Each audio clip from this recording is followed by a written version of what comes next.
క్రీస్తునందు ప్రియ దేవుని బిడ్డలారా, మన ప్రభువును రక్షకుడైన యేసుక్రీస్తు పరిశుద్ధ నామములో మీ అందరికీ నా హృదయపూర్వకమైన వందనాలు తెలియచేస్తున్నాను. మనం అనుదిన వాక్య ధ్యాన కార్యక్రమంలో నాతో మాట్లాడు ప్రభు అనే ఈ వాక్య ధ్యాన కార్యక్రమాలలో కొండ మీద ప్రసంగం, యేసు ప్రభు చేసిన కొండ మీద ప్రసంగంలో నుండి అనేకమైన విషయాలను మనం నేర్చుకుంటూ ఉన్నాం. ఈ దినము కూడా ఒక ప్రాముఖ్యమైన విషయాన్ని మనం తెలుసుకుందాం. మత్తయి సువార్త 6వ అధ్యాయము 24వ వచనం. ఎవడును ఇద్దరు యజమానులకు దాసుడిగా నుండనేరడు. అతడు ఒకని ద్వేషించి ఒకరిని ప్రేమించును, లేదా ఒకని పక్షముగా నుండి ఒకరిని తృణీకరించును. మీరు దేవునికి సిరికిని దాసులుగా నుండనేరరు.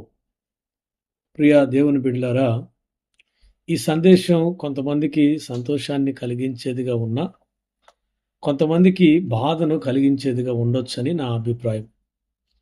ఏదేమైనా పరిశుద్ధ గ్రంథంలో ఈ విషయాలను గూర్చి ప్రభు రాయించాడు గనుక దానిని గూర్చి మనం తెలుసుకోవటం మంచిదని ఈ వాక్య సందేశాన్ని మీతో పంచుకోవడానికై ఇష్టపడుతున్నాను. ఏ వ్యక్తి కూడా ఇద్దరు యజమానులకు సేవ చేయలేడు, ఇద్దరికీ న్యాయం చేయలేడు. క్రైస్తవుడు దేవునికి సిరికి దాసుడిగా ఉండనేరడు. నేను ఇద్దరిని బ్యాలెన్స్ చేస్తానంటే అది అబద్ధమే అవుతుంది. దేవునికి దాసుడు అయితే సిరిని ద్వేషించాలి, సిరికి దాసుడు అయితే దేవుని ద్వేషించాలి. వీరిద్దరిలో ఎవరో ఒకరికి మాత్రమే దాసుడిగా ఉండగలం. క్రైస్తవులలో కూడా ధనమును ప్రేమించేవారు లేకపోలేదు. ధనం సంపాదించుకోవటం, ధనవంతులుగా ఉండటం తప్పు కాదు.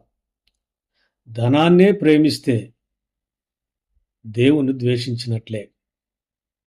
ధనాన్ని కూడబెట్టుకుంటే అప్పుడు నీ హృదయం ఎక్కడ ఉంటుంది? ఆ ధనం మీదనే కదా. మన హృదయం ధనం అనే యజమాని దగ్గర, మన శరీరం దేవుని దగ్గర ఉంటే కరెక్ట్ అంటారా? అందరినీ నేను అనటం లేదు. కొందరు దేవుని కంటే ధన సంపాదనే, ధన సమృద్ధే ముఖ్యం అన్నట్లుగా ఉంటున్నారు. ధనం అనే యజమానికి దాసులుగా, బానిసలుగా మారిన వారు ఉన్నారు. రోమీయులకు రాసిన పత్రిక 6:16లో లోబడుటకు దేనికి మిమ్మును మీరు దాసులుగా అప్పగించుకుందరో అది చావు నిమిత్తముగా పాపముకే గాని, నీతి నిమిత్తముగా విధేయతకే గాని దేనికి మీరు లోబడుదురో దానికే దాసులగుదురని మీరెరుగురా అని ఈ వాక్య భాగం తెలియచేస్తుంది. ప్రియమైన వారులారా, మనము ఎవరికి దాసులుగా ఉండాలనే నిర్ణయం మన చేతుల్లోనే ఉంది. దేవునికా, సిరికా?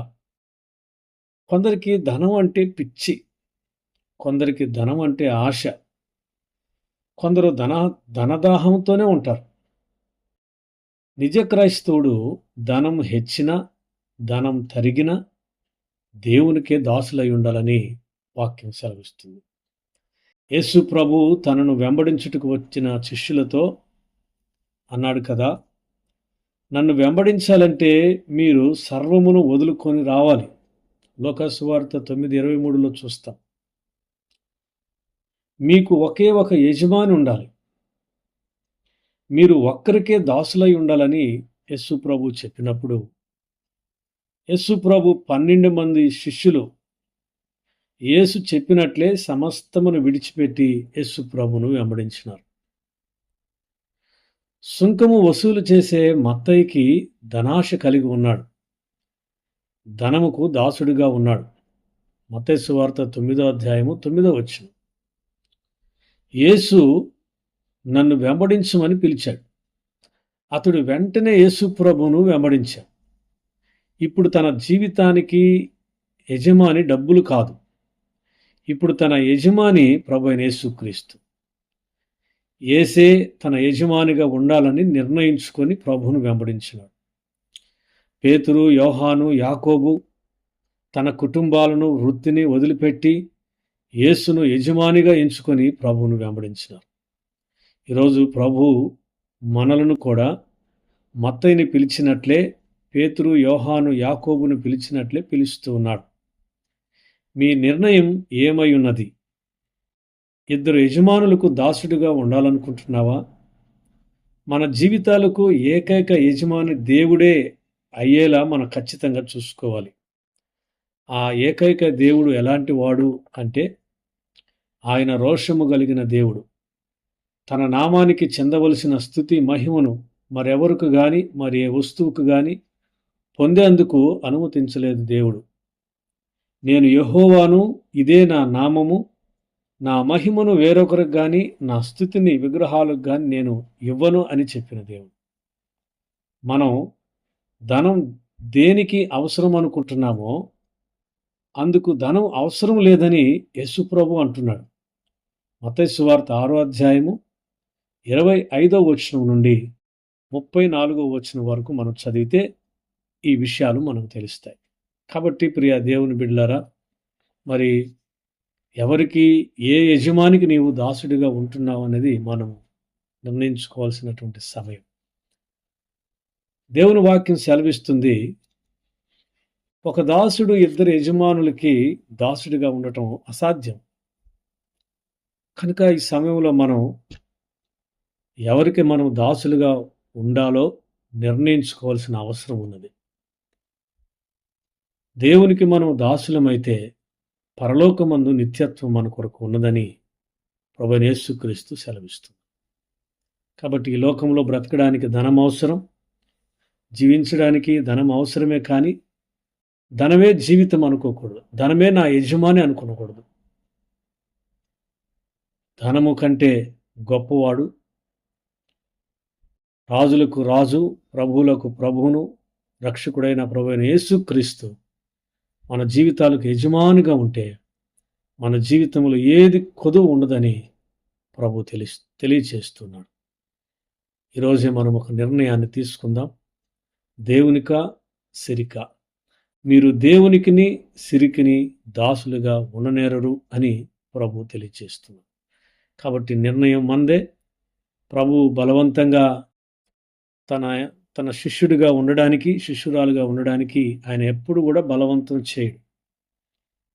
కాబట్టి నిర్ణయం మందే. ప్రభువును వెంబడించాలంటే, ప్రభువును నీ యజమానిగా ఉంచుకోవాలంటే, మరి సిరికి దాసుడిగా నీవు ఉండకుండా జాగ్రత్త పడాలని వాక్యం సెలవిస్తుంది. దేవుడి మాటలు మన వినికిడిలో దీవించి ఆశీర్వదించునుగాక. ఆమేన్. ప్రార్థన చేసుకుందాం. మహాపరిశుద్ధుడా, ప్రేమ కలిగిన మా తండ్రి, మా దేవా, నీకు వందనాలు. ఈ ఉదయకాలమందు ఈ వాక్యము ద్వారా మాతో మాట్లాడుతూ వచ్చినందుకై స్తోత్రాలు. మత్తయి సువార్త 6వ అధ్యాయం 24వ వచనం, ఎవడును ఇద్దరు యజమానులకు దాసుడిగా నుండనేరడు.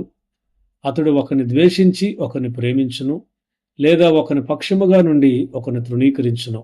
మీరు దేవునికిని సిరికిని దాసులుగా ఉండనేరరు అని నీ వాక్యంలో సెలవిచ్చినారు. అవును ప్రభువా, మరి నీ బిడలమైన మేము నాయనా ఈ లోకంలో నీకు మాత్రమే మరి దాసులుగా ఉండుటకు నీ కృప దయచేయమని ప్రార్థిస్తున్నాం. ధనం అవసరమే. ఆ ధనమును సమకూర్చుకొని ఆ ధనమున్న చోటనే మా హృదయం ఉండకుండా ప్రభువా, మరి నిన్ను ప్రేమించే బిడలుగాను, నీ యందు భయభక్తులు కలిగి ఉండేవారు గాను, నీవే మా పోషకుడు అని, నీవే మా దేవుడు అని నాయనా, మరి ఈ లోకంలో మాకంటూ యజమాని నీవు తప్ప మరెవరు ఉండకూడదని మీరు హెచ్చరించిన రీతిగా ప్రభువా, మీరే మా యజమానిగా ఉండుటకు నీ కృపను అనుగ్రహించమని, నిన్ను మాత్రమే ప్రేమించే వారిగా ఉండుటకు సహాయం చేయమని ప్రార్థిస్తాం. మా శ్రోతల కుటుంబాలను దీవించండి, ఆశీర్వదించండి ప్రభువా. వారి కుటుంబ అవసరాలు ఏమున్నవో మీరు ఎరిగిన దేవుడు.